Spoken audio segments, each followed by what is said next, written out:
ఇందాక చెప్పలేదు నేను అడిగింది. వాళ్ళు పంపించారా టీడీపీ నుంచి మమ్మల్ని బయటికి, మీరే బయటకు వచ్చారా? అంటే నేను టీడీపీలోంచి బయటకు వద్దామని అనుకోలేదు నేను ఎప్పుడు కూడా. కాకపోతే నాకు ఎప్పుడు డౌట్ ఉండేది, ఈ లోకేష్ ఈ విజయవాడ సీట్ నమ్మేశాడు, నాకు అది అర్థమవుతుంది కానీ నేనైతే వాళ్ళు పంపిస్తే వెళ్దాం, లేకపోతే మన పని మనం చేసుకుందాం అని చెప్పి నేను అనుకున్నాను తప్ప నేను టీడీపీ నుంచి వాళ్ళు పంపిస్తారని అనుకోలేదు. 50-50 ఛాన్స్ అనుకున్నాను. ఎందుకంటే లోకేష్ అన్న పిచ్చి వేషాలు వేసినా చంద్రబాబు కరెక్ట్ చేసుకుంటాడేమో అనుకున్నాను. ఆ కరెక్షన్ అంటే చంద్రబాబు చేతిలో కూడా ఇదంతా లేదనేది ఈ ఇన్సిడెంట్ కూడా లోకేష్ చేతిలోకి వెళ్ళిపోయాడా? ఆల్మోస్ట్ 14 నుంచి కూడా మీకు చూస్తే చంద్రబాబు నాయుడు పాలన ఉన్న పైకి ఒక ఫిగరే తప్ప బ్యాక్గ్రౌండ్ డెసిషన్స్ అన్నీ కూడా ఆల్మోస్ట్ లోకేష్ ఇంటెలిజెన్స్ వెంకటేశ్వరరావు ఈ బ్యాచ్ అంతా కలిసి ఒక క్వార్టర్ చేయరు. అక్కడ ఏది లోకేష్ ఏది చెప్తే అదే ఫైనల్. లోకేష్ టీడీపీకి ప్లస్ మైనస్? తాత ఎన్టీ రామారావు పెట్టిన పార్టీని లోకేష్ మూసేయబోతున్నాడు 24th తర్వాత. అంతేనా? మరి ప్లస్ మైనస్ మీరు ప్రజలు అర్థం చేసుకోవాలి. ఓకే, మీరు అంటారు సీట్లు అమ్ముకున్నారు, సీట్లుకి డబ్బులు తీసుకున్నారని. ఒక్కొక్క అసెంబ్లీ సీట్లు కొన్ని చోట దర్శి, వినుకొండ ఇలాంటి చోట మొన్న మీరు చూసారు 150 కోట్లు 200 కోట్లు పెట్టారు. పార్టీ గెలవాలి అంటే తెలుగు రాష్ట్రాల్లో ఎప్పుడో రాజకీయాలు పొల్యూట్ అయిపోయినాయి, డబ్బులు లేకుండా పని కాదు. పార్టీకి సీట్లు అమ్ముకోకుండా ఇచ్చే పరిస్థితి ఉంటుందా సార్? ఏ పార్టీ అయినా కానీ, మీ పార్టీ అయినా కానీ ఇప్పుడు అన్నప్పుడు బహిరంగ వేలం పెట్టచ్చుగా. అది నడవట్లేదా మీ పార్టీలో? లేదా ఇప్పుడున్న మీ పార్టీలో నేను అనుకోవట్లేదు. తీసుకోవట్లేదా? నేను అనుకోవట్లేదు. డబ్బులు తీసుకోలేదా ఎక్కడ? అంటే చూడండి, డబ్బులు ఖర్చు పెట్టమంటం వేరు, డబ్బులు తీసుకోవటం వేరు. లోకేష్ అనే వ్యక్తి ఒంగోలు మహానాడు తర్వాత నుంచి మొదలుపెట్టి 40 మంది దగ్గర నెలకు 50 లక్షలు వసూలు చేశాడు. అంటే 20 కోట్ల నెలకి. ప్లస్ ఇది ఫ్యాక్టు, ఆ 40 మంది రియల్ ఎస్టేట్లోనూ నేను ఇందాక చెప్పిన కేటగిరీలో దందాలు చేసిన వాళ్ళు 40 మంది దగ్గర 50 లక్షలు అంటే 20 కోట్ల నెలకి. ఎప్పుడు మొదలుపెట్టాడు? ఒంగోలు మహానాడు ముందు నుంచి మొదలుపెట్టాడు. ఆ తర్వాత దీంట్లో స్పెషల్ ప్యాకేజ్ అంటే ఇంత అమౌంట్ అని ఇవ్వాలి, సీటుకి ఖర్చు పెట్టుకోవాలి మళ్ళీ అనే ఒక ఇది తీసుకొచ్చింది లోకేష్. ఇప్పుడు ఇవన్నీ కూడా సీట్లు చాలా వరకు కూడా మీకు అందుకే కొత్త వాళ్ళు వచ్చారు. కొనుక్కునేవాళ్ళు ఉంటే అమ్మేవాళ్ళు కూడా ఉంటారు కదా సార్? అది ఇప్పుడు నేను చెప్పేది ఏంటంటే ఉంటారు, నేను కాదంటలా. అమ్మేవాళ్ళు ఉంటే కొనుక్కునేవాళ్ళు ఉంటారు. అంటే నువ్వు చెప్పేయాలి, నేను ఈ పార్టీ అలానా సీట్ ఫర్ సేల్ లేకపోతే ఫర్ ఆక్షన్ అని చెప్పేసుకోవచ్చు కదా, తప్పే ఉంది దాంట్లో.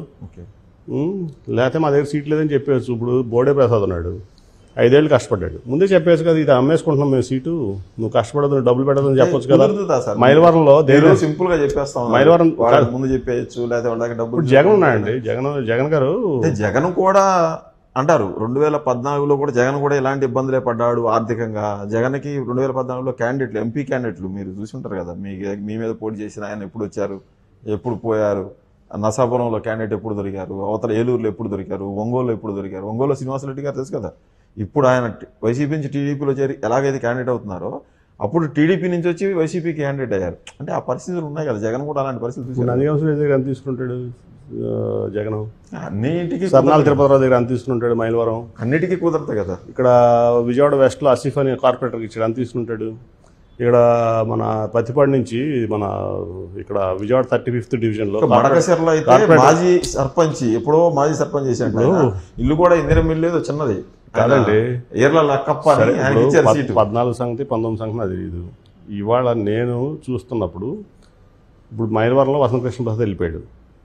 సర్నాల తిరుపతిరావు అనే పేదవాడిని, యాదవ్ కులస్తుడిని, పార్టీ కమిట్మెంట్ ఉందని ఆయన తీసుకొచ్చి పెట్టాడు. అంత తీసుకుంటాడు జగన్మోహన్ రెడ్డి. మైలవరం కమ్మ కాన్స్టిట్యున్సీ కదా, 1952 నుంచి వేరే ఎమ్మెల్యే గెలిచాడు, కమ్మ తప్ప తెలలేదు కదా.